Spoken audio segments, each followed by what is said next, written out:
Hi friend, आज आपण ट्विझर bottom candlestick pattern बघणार आहोत. ट्विझर बॉटम कॅन्डलस्टिक पॅटर्न ही चार्टवर बनल्यावर आपण ट्रेंडमध्ये एंट्री एक्झिट कसे घेतो हे आज आपण या व्हिडिओमध्ये बघणार आहोत. तर ट्विझर बॉटम हा एक बुलिश कॅन्डलस्टिक पॅटर्न आहे आणि तो दोन कॅन्डलने मिळून तयार होतो.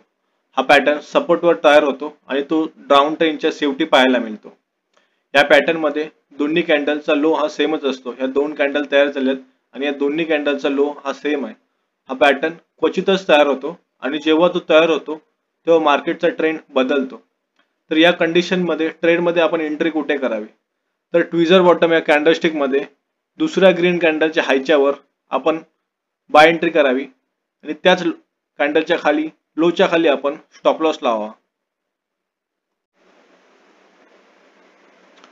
तर फ्रेंड्स, या काही ट्विझर बॉटम कॅन्डलस्टिक पॅटर्नच्या काही कॅन्डलस्टिक आहेत.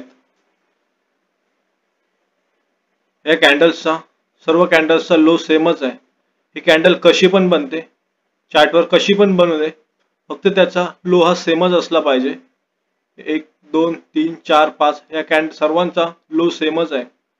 तर निफ्टी बँक या इंडेक्स मध्ये 24 ऑक्टोबरला ट्विझर बॉटम कॅन्डलस्टिक पॅटर्न सपोर्टवर बनलेला आहे. प्राइस सपोर्टवर ऍक्ट करत होती.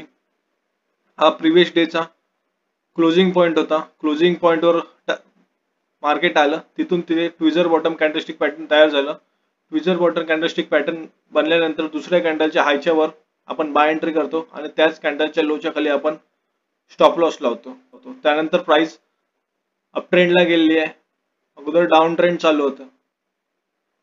यामध्ये टार्गेट कसं अचीव करणं? तर टार्गेट आपलं नेक्स्ट रेजिस्टन्स किंवा नेक्स्ट सायकोलॉजी लेवल किंवा जोपर्यंत price simple line moving average इंडिकेटरला क्लोज होत नाही तोपर्यंत आपण टार्गेट होल्ड करत राहायचं. 13 नोव्हेंबरला निफ्टी बँक इंडेक्सवर ट्विझर बॉटम कॅन्डलस्टिक पॅटर्न बनलेला आहे. डाऊन ट्रेंड चालू होतं. सायकोलॉजी लेवलवर ट्विझर बॉटम कॅन्डलस्टिक पॅटर्न बनलं. ट्विझर बॉटम कॅन्डलस्टिक पॅटर्न बनल्यानंतर सेकंड कॅन्डलच्या हायच्या वर आपण एंट्री बनवतो आणि त्याच कॅन्डलच्या लोच्या खाली आपण स्टॉप लॉस लावतो. त्यानंतर प्राइस अप ट्रेंडला गेले. टार्गेट कोणतं? तर नेक्स्ट सायकोलॉजी लेवल किंवा नेक्स्ट रेजिस्टन्स. आता इथे कोणतं रेजिस्टन्स नाही, मग टार्गेट कोणतं? हे नेक्स्ट सायकोलॉजी लेवल 50,500चं. त्यानंतर निफ्टी 50 इंडेक्स मध्ये 20 डिसेंबरला ट्विझर बॉटम कॅन्डलस्टिक पॅटर्न बनलेला आहे. डाऊन ट्रेंड चालू होतं. सपोर्टवर ट्विझर बॉटम कॅन्डलस्टिक पॅटर्न बनलं. ट्विझर बॉटम कॅन्डलस्टिक पॅटर्न बनल्यानंतर आपण सेकंड ग्रीन कॅन्डलच्या हायच्या वर आपण एंट्री बनवतो आणि त्याच कॅन्डलच्या लोच्या खाली आपण स्टॉप लॉस लावतो. तर आपण इथे एंट्री बनवली असती तर आपले टार्गेट नेक्स्ट टार्गेट असतं जोपर्यंत नेक्स्ट रेजिस्टन्स इथून प्राइस खाली आलं हे आपले नेक्स्ट टार्गेट झालं असतं, किंवा दुसरं टार्गेट जोपर्यंत प्राइस सिंपल लाईन मूव्हिंग ॲव्हरेजला टच होत नाही ते आपलं दुसरं टार्गेट असतं.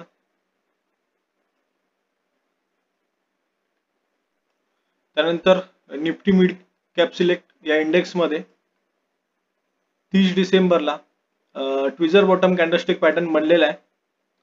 ट्विझर बॉटम कॅन्डलस्टिक पॅटर्न बनला. या कॅन्डलचा लो हा सेम आहे. डाऊन ट्रेंड होतं. डाऊन ट्रेंड नंतर ट्विझर बॉटम कॅन्डलस्टिक पॅटर्न बनलं.